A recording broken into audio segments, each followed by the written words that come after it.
Le péché passera, mais Jésus-Christ ne passera jamais, car il est la parole de Dieu. Alors ne limite pas la main de ton Dieu. Dieu n'est pas limité par ton péché. Ton péché ne peut pas diminuer Dieu.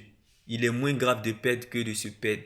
Bien-aimé, le péché produit la mort spirituelle. Le péché ferme la bouche de notre témoignage. Le péché, bien-aimé, nous rend aveugles aux yeux de Dieu.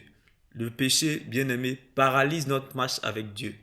Le péché nous sépare de Dieu. Le péché, bien-aimé, nous rend mendiants aux yeux de Dieu. Bien-aimé dans le Seigneur. Mais aujourd'hui, Jésus tient Christ, te tend la main. Accepte-le.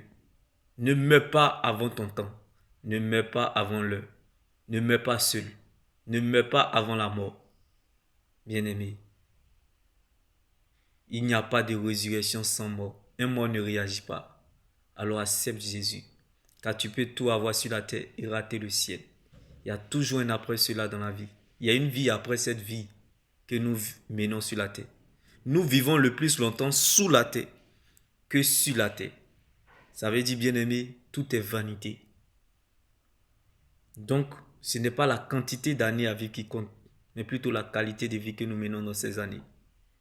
Ce n'est pas de vivre longtemps qui compte. Ce n'est pas être dans le bonheur qui compte, mais plutôt d'accomplir sa mission sur la terre. Où iras-tu après ta mort? Dans quelles conditions tu mourras? Avec Jésus ou sans Jésus? Voilà la vraie question. Pense à ton éternité. Car la vie est ce que nous pensons, mais l'éternité est ce que Dieu pense de nous. Chacun mourra par sa manière de vivre.